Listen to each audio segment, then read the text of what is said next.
Hong Kong, isa ito sa mga lugar na dinadagsahan ng mga Pilipino. Kasi naman, kahit saan mo tignan, ay talagang mas malaki pa rin ang kikitain mo dito kaysa dun sa atin. Buti na lang uuwi na ako. Matagal-tagal na rin bago ako umuwi ng Pilipinas. 6 na Pasko, 6 na bagong taon, at 6 na birthday ng mga anak kong pinalagpas ko. Josie! Alden!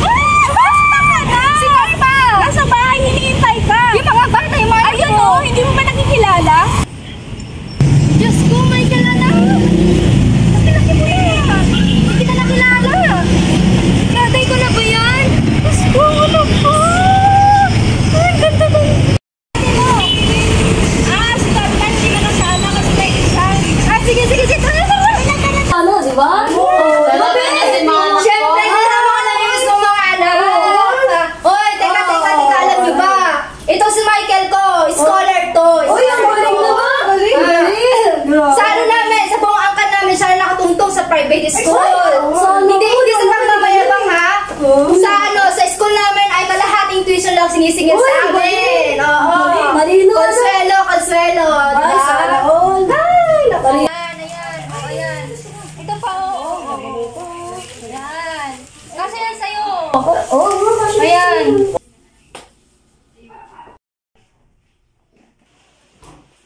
Nakakain ka na ba? Pagluluto kita. Tapos na, tutulog na ako. Sige, bukas na lang.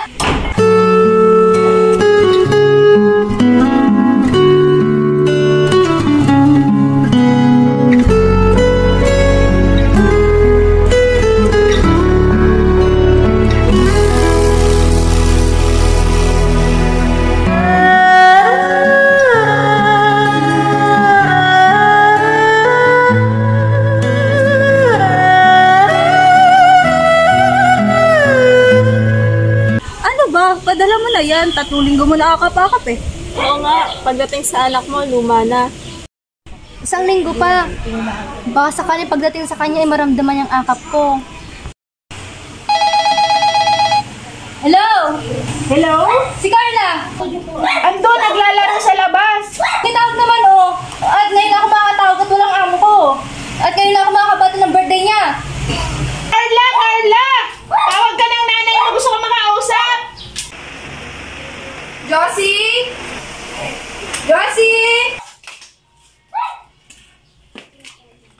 Hello po, Nay.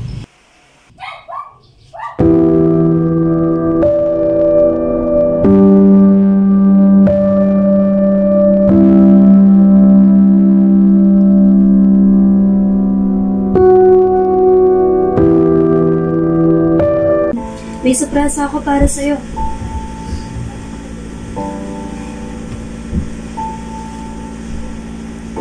Go ahead. Open it. Ano to? Akala mo pagmamayari mo na ako. Ayoko na, break na tayo. Pasensya ka. Ayoko nang tinatalian. Ayoko nang sinasakal. Pero sa lahat ng ayoko, yung iniiwan. Kaya uunahan ko na kayo. Katulad ng isang to, wala nang ginawa kundi umalis. Ang galing mong iwan. Tapos, basta-basta na lang babalik. Tinan mo, ni hindi man lang makuhang umiyak. Hoy, asawa mo yan. Hindi na ako iiyak. Gustuhin ko man. Inuubos na ata mga luha ko.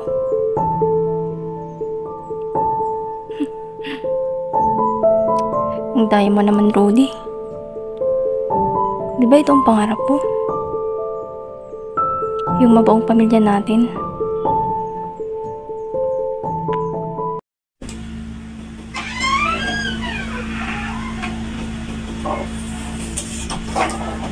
Laki mo na! Akalain ko ba lalaki ka ganyan kaganda? Kumusta ka na ba, anak? Ay nako, nung bata ka, Diyos ko, ang daldal mo. Pati nga panaginip mo, kinakwento mo sa akin eh.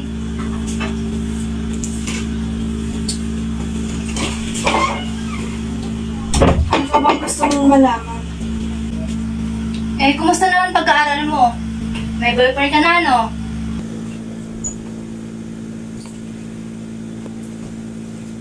Mabuti.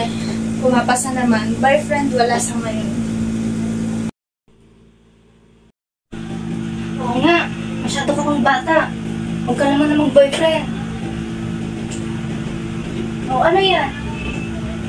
Maganda ah. Di ba masakit yan? Naku, alam mo yung kaibigan ko sa Hong nagpatato. Siguro marumi yung karayom. Ayun, nagka-AIDS. Nung umalis ako sa Hong Kong, malapit nang mamatay. Kailan ka ba dito? Wala na akong balak umalis. Anong gagawin mo rito? Magdinegosyo kami ng Tita Linda at Mercy mo. Matagal na yung plano yun. O ano, hindi ka ba natutuwa? Wala nga, hindi tayo magkakaiwalay. Sige na. Matutulog na ako. Maaga pa ako bukas eh. Miss Thomas, why Michael isn't taking the exam? Mr. Advisit, come here in front and bring your test paper. Saan ang nanay mo? Nasa Hong Kong pala? Nandito lang po. Sinabi mo ba sa kanya na dahil meron kang dalawang line of 7, line of 7 tas final grade mo, last school year, ay forfeited ang scholarship mo? Sabihin mo sa kanya, kung hindi, I'll be forced to suspend you. Bakit di mo pa sinasabi sa mother mo? I'm sure she will understand. Gusto mo ba samahan ka?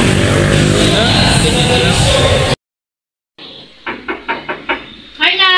Pasok! Bukas yan! Itatanong ko lang sana... Ay, lalaki! Anong ginagawa mo dyan? Nay, si Brian, boyfriend ko. Brian, nanay ko. Carla? Carla! Carla, sandali. Anong nangyari? Mamaya na. Normal, dali naman si Daday sa inyo. Ano yun? Basta! Tsokolate. Hindi na ako. Alam ko pong mahirap na paniwalaan para sa inyo yung sasabihin ko. Pero wala pong nangyari sa amin. Malinis po ang intention ko sa anak niyo. O, tala na!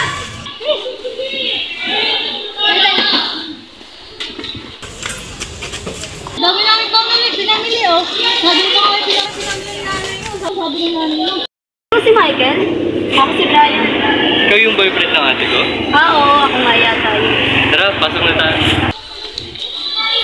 Buti alam niyo ba sikat-sikat sa Maynila at hindi kami na-traffic, diba? Oo nga, pasadong-pasado sa amin. Pasado saan? Kasi nga sabi niya, kailangan niyo daw na extra income. Kaya ginawa namin siyang tricycle driver. Ano? Gusto ko lang ipaalam sa'yo na hindi magre-report si Brian bukas. Nausapan na kami ah. Yan ba sabi sa'yo? Hindi. Pero yun ang sinasabi ko sa'yo ngayon. Hindi ko siya driver. Boyfriend ko siya. Kaya gusto kong makilala eh. Dahil kung makakasama mo siya habang buhay, ay dapat makilala ko siya mabuti. Hindi habang buhay ko siyang makakasama.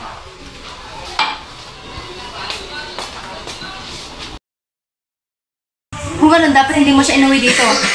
Nagkakaintindihan ba tayo?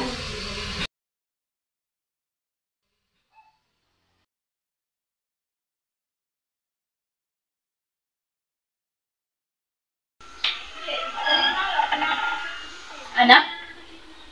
Dala damit mo. Ilansya ko na. Pahingi nga.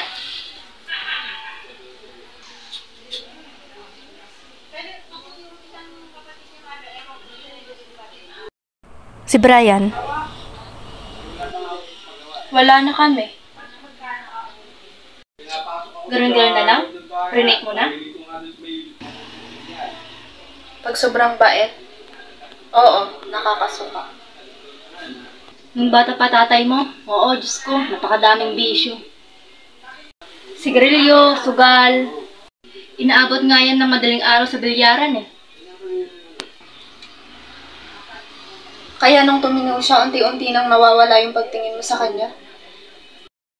Hindi kita maintindihan. Kaya ka nga nag-abroad, di ba? Para matakasan mo yung buhay dito kasama siya. Kaya ako umalis dito para sa kapakanan ninyo. Para mabili mo yung mga bagay na gusto mo na hindi kayang bilhin ng itay. Carla, please!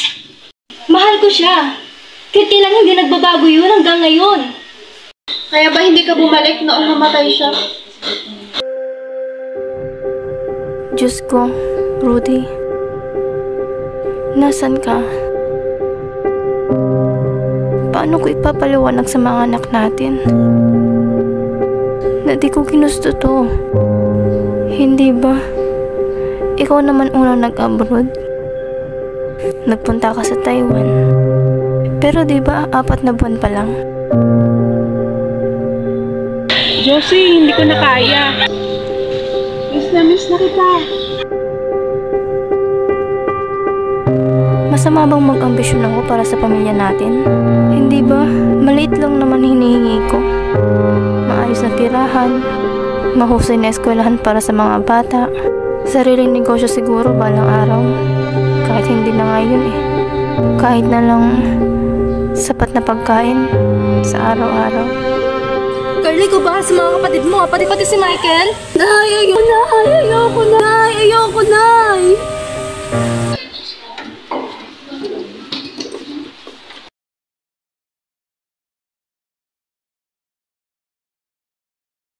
Ate, saan ka pupunta?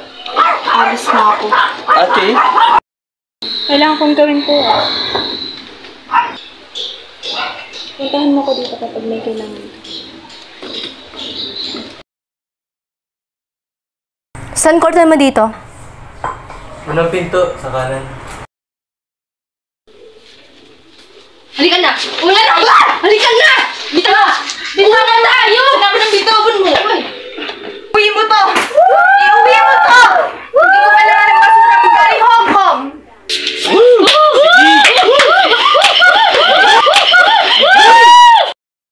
Nay, alam ko kung hindi ito yung tamang panahon para sabihin ito sa inyo, pero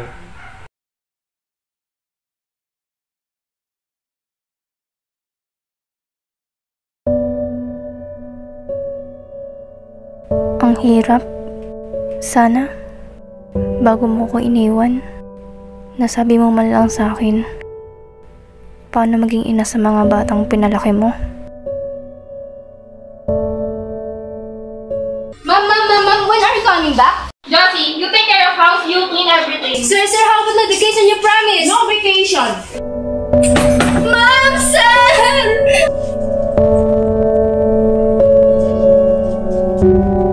Ma'am, sir! Maawa naman kayo! Pina naman, Josie? Yes, ma'am. Thank you, ma'am. Salamat po, ma'am. Josie, what happened?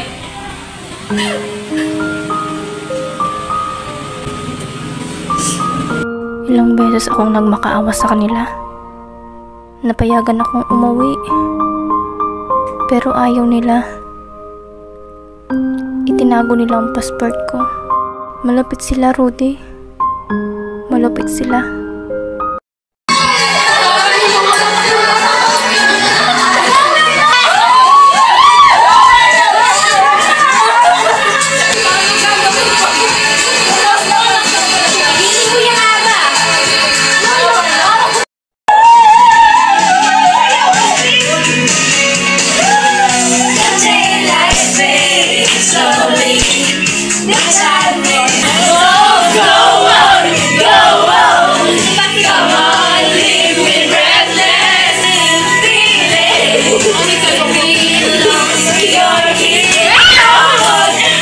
Asan?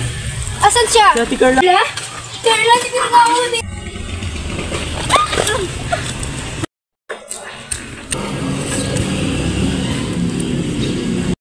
Carla!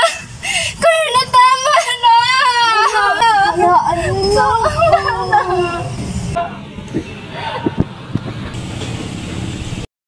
Sabi ng doktor, nakunan ka.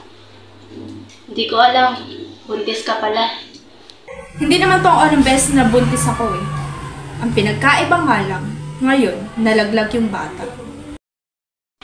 Ba't hindi mo sinabi sa akin?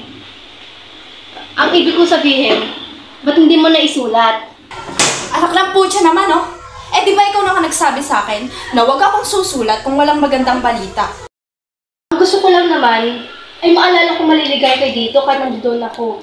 Para naman sa boss, babawasan ang paghirap ng buhay ko doon. Mahirap? Eh bakit pabalik-balik ka doon?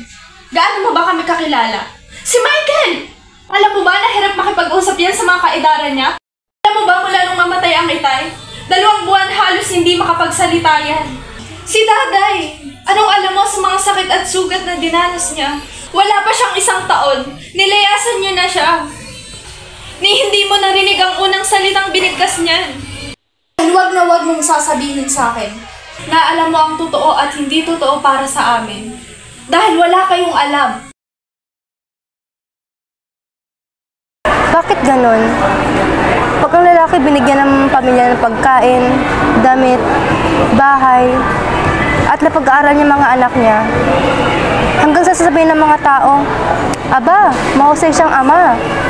Pero pag babae ka, ibinigay mo na lahat sa mga anak mo. Kasama na rin pati kaluluwa mo. Parang hindi pa rin sapat na tawagin kang mabuting ina. Oh, bakit Biyernes Santo yung mga mukha nyo? Di pa ba kayo nasanay?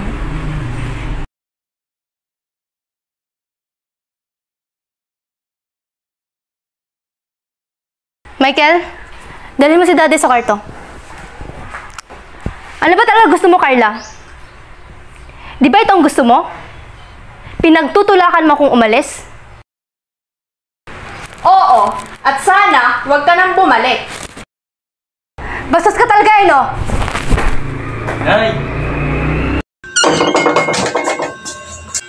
Ano? Lalayas ka na naman? Ano? Lalayas ka na naman? Oo, talagang lalayas ako!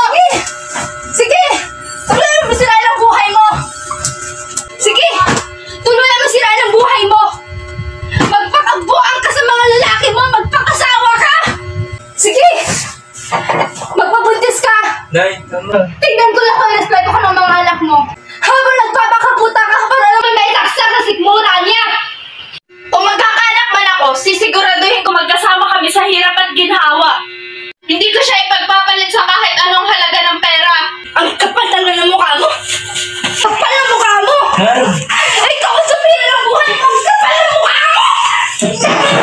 Kung ayaw mo sa akin, ayaw ko din sa'yo. At sana, hindi na lang ako naging ina mo. At sana hindi na lang kita naging anak. At kung iniisip mo na hindi ako pinili mo bilang isang ina mo, sana maisip mo rin hindi ito ang buhay na pinili ko para sa inyo. Ngayon, nandito na ako. Nandyan kayo. Saan mang lupalot ng mundo, dala-dala ko. Ang obligasyon kong bigyan ko kayo ng magandang buhay. Dahil magulang niyo ako. Hindi mo ako naiintindihan. Hindi ko hiningi lahat-lahat ng binigay mo. Ikaw may gusto nun. Dahil mahal ko kayo.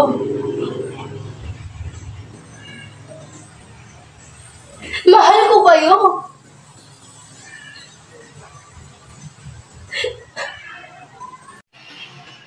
Ngayon, sabi mo hindi kita naintindihan. Bakit, Carla? Ako ba? Inintindi mo kahit minsan? Hindi.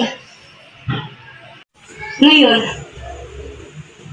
habang umiinom ka ng alak at hinihit-hit mo ang sigarilyo mo at inilulustay mo ang perang pinapadala ko, pero maisip mo rin kung ilang pagkain tinis ko hindi kainin para lang makapagpadala ako sa inyo. At sana, habang nakahiga ka sa kutsun mo habang natutulog, sana maisip mo rin kung ilang taon tinis ko na matulog mag-isa. Habang nangungulila ako sa mga yakap ng mga mahal ko. At sana maisip mo kahit konti na kung gano'ng kasakit na mag-alaga ng mga batang hindi ko kaano-ano. Samantalang kayong mga anak ko na hindi ko kayang alagaan. Kung di mo ako kayang ituring bilang isang ina, sana respetuhin mo ko bilang isang tao, Carla. Kahit yun lang, Carla.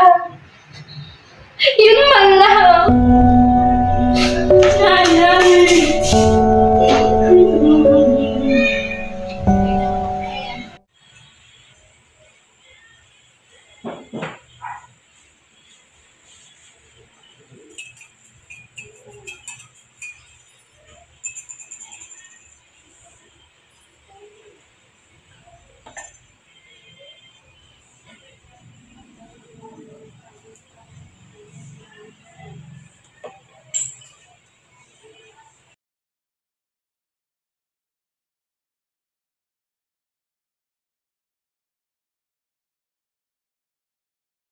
Pasensya ka na. Hindi ko lang talaga siguro kilala yung sarili ko. Lumaki kasi ako nang walang umaakay sa akin eh. Yung walang magulang na nagsasabi sa akin na magaling ako. Na maganda ako. Special ako. Mas malaki yung nawala sa amin nung iiwan mo kami. Hindi kayang tubasan ng kahit anong bagay. Ng kahit anong pera. Naiintindihan kita. I'm sorry.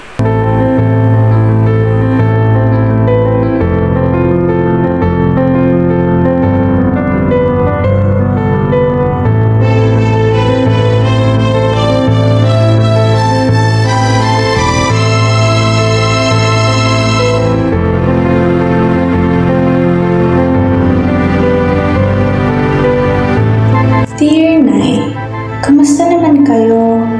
Nakuha niyo ba yung mga pictures ng first communion ni Daday? Ang cute niya, no? Nay, sorry kung nag-iba yung tinta ha. Ang kulit kasi nitong si Michael eh, kinuha yung ballpen ko. Susulat na naman daw ng love letter kay Bernadette. Ang sabi ko nga, kopyahin na lang niya yung mga love letter sa akin ni Brian. Ang corny pero tumatalab naman. Ay, may ibabalita nga pala ako sa inyo. Naglakas loob akong sumali sa essay writing contest sa school namin. Tungkol sa overseas Filipino workers. Naalala ko nga kayo eh. Iyak tuloy ako ng iyak. Ayun, hindi ko natapos. Kasi Nay, miss na miss ko kayo. Pero tatapusin ko pa rin yun, Nay, kahit wala ng contest. Ihabol ko na ma-publish yun sa school organ namin. Ang importante naman kasi talaga, mabasa to ng marami. Kwento mo yun eh. Kwento natin. Gusto kong sabihin na, higit sa sino man, kaming mga anak mo at ng mga katulad mo, ang unang dapat kumilala sa inyo bilang mga tunay na bayani. Nang isilang ka sa mundong ito, laking tuwa ng magulang mo, at ang kamay nila ang iyong ilaw.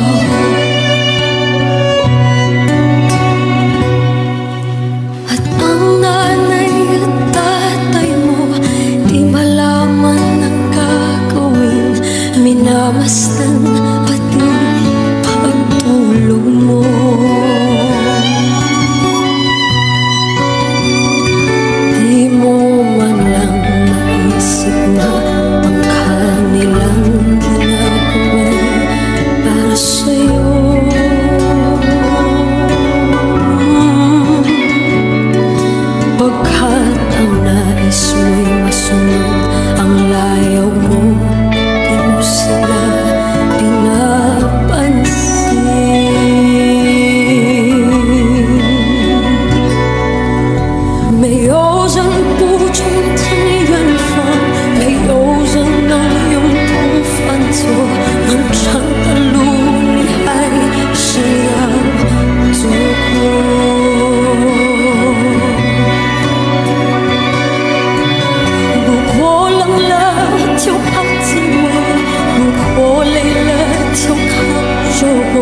Oh